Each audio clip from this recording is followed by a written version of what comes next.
ভাবি মোক এটা উত্তৰ দিয়াচোন আজি। ইমেজিন কৰা তোমাৰ সন্মুখত দুটা ৰাস্তা আছে। এটা ৰাস্তা খুব ধুনীয়া, তাত কোনো ধৰণৰ খলা বমা নাই, কোনো ধৰণৰ স্পীড ব্ৰেকাৰ নাই, তাৰোপৰি তাৰ চাৰিওফালে কেৱল সেউজীয়া ফুলে ফলে জাতিষ্কাৰ হৈ আছে।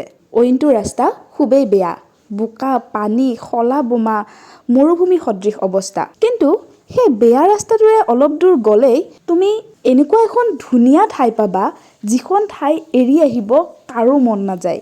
আৰু সেই ধুনীয়া ঠাইখন সদায়ৰ বাবে তোমাৰ হ'ব। আৰু এই ধুনীয়া ৰাস্তাটোৰে যোৱাৰ পিছত তুমি এনেকুৱা এখন ঠাই পাবা, যিখন ঠাইৰ দৰে বিভৎস ঠাই পৃথিৱীত ক'তোৱেই নাই। কিন্তু ইয়াতে এটা টুইষ্ট আছে, এবাৰ গৈ পোৱাৰ পিছত ৰাস্তা দুটাৰে কিন্তু উভতি আহিব নোৱাৰা। এতিয়া মোক এনচাৰ দিয়া, তুমি কোনটো ৰাস্তা চুজ কৰিবা? 1 নম্বৰ ৰাস্তাটো যিটো খুব ধুনীয়া আছিলে, নে 2 নম্বৰ ৰাস্তাটো যিটো একদমেই বেয়া আছিলে? যদি তুমি তোমাৰ এনচাৰটো ভাবি উলিয়াইছা, তেতিয়াহ'লে মই এতিয়া ক'বলৈ লোৱা কথাখিনি ভালকৈ শুনিবা।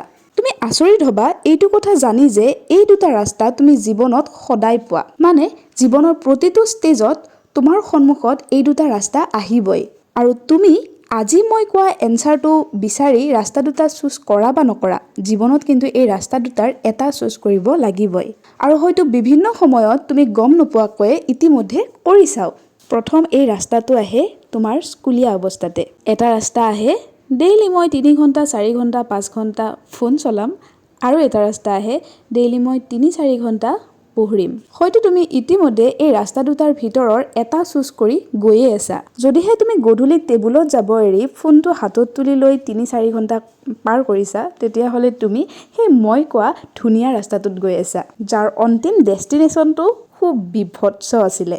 আৰু যদি তুমি গধূলিত পঢ়া টেবুলত বহি সঁচাকৈ পঢ়িছা, তেতিয়াহ'লে তুমি সেই মই কোৱা বেয়া ৰাস্তাটোৰে গৈ আছা, যিটোৰে গৈ থাকি কোনো ধৰণৰ মজা নাই, কিন্তু তোমাৰ অন্তিম ডেষ্টিনেশ্যনটো খুবেই ধুনীয়া তোমালৈ অপেক্ষা কৰি আছে। যদি তুমি কলেজীয়া ষ্টুডেণ্ট হয়, তেতিয়াহ'লেও তোমাৰ সন্মুখত এই দুটা ৰাস্তা আহিছে বা আহিবই। বন্ধুৰ লগত আড্ডা মাৰি সময় কটাও, বা বন্ধুৰ লগত ওলাই গৈ পাৰ্টি কৰি সময় কটাও, অথবা নিজৰ কেৰিয়াৰ বনোৱাত ফ'কাছ কৰোঁ। এতিয়া যিহেতু তুমি কলেজীয়া ষ্টুডেণ্ট, তুমি জানা হৈছা, তেতিয়াহ'লে নিজেই ভাবি ওলোৱা তুমি কোনটো ৰাস্তাৰে গৈ আছা।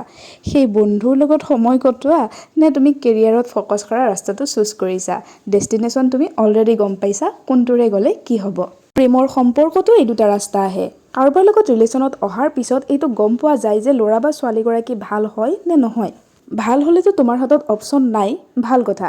কিন্তু যদিহে বেয়া হয়, তেতিয়াহ'লে তুমি চুজ কৰিব লগা হয়, জানি শুনিও সেই ল'ৰা বা ছোৱালীগৰাকীৰ লগত ভাল পোৱাৰ ৰাস্তাত আগবাঢ়িম নে তাৰ পৰাই উভতি আহিম। তুমি কোনটো ৰাস্তা চুজ কৰিবা, সেইটোৱে তোমাৰ গোটেই ভৱিষ্যতটো নিৰ্ণয় কৰে। সেয়েহে যেতিয়াই তোমাৰ সন্মুখত এনেকুৱা ছিটুৱেশ্যন আহিব বা এনেকুৱা দুটা ৰাস্তা আহিব, তেতিয়া সদায় ভাবি চিন্তি ভালদৰে ডিচিশ্যন ল'বা। কাৰণ ইয়াৰ লগত তোমাৰ গোটেই লাইফৰ হেপিনেছ জড়িত হৈ আছে। সেয়া লাগিলে পঢ়াৰ ক্ষেত্ৰত হওক, কেৰিয়াৰৰ ক্ষেত্ৰত হওক, ভালপোৱাৰ ক্ষেত্ৰত হওক, বা অন্য কিবা ক্ষেত্ৰতে হওক। তোমাৰ এটা ডিচিশ্যনে তোমাৰ গোটেই জীৱন সলনি কৰি দিব পাৰে, হয়তো ভালৰ পিনে নহয়তো বেয়াৰ পিনে। আৰু আটাইতকৈ ভাল কথাটো হ'ল, যেতিয়া এনেকুৱা ডিচিশ্যন ল'ব লগা হয়, তেতিয়াই আমাৰ ইনটিউশ্যন পাৱাৰে সদায় কাম কৰে। অৰ্থাৎ আমাৰ মনটোৱে এবাৰ হ'লেও কয় কোনটো ভাল কোনটো বেয়া। কিন্তু প্ৰব্লেমটো হ'ল, আমি খন্তেকীয়া সুখৰ পিছত দৌৰি সেই মনৰ কথাটো ইগন'ৰ কৰোঁ, আৰু এটা মাত্ৰ ৰং ডিচিশ্যন লৈ গোটেই জীৱনটো বৰবাদ কৰি দিওঁ। গতিকে আজিয়েই নিজেই এবাৰ নিজক সুধিবা, মই কোনটো ৰাস্তাত গৈ আছোঁ।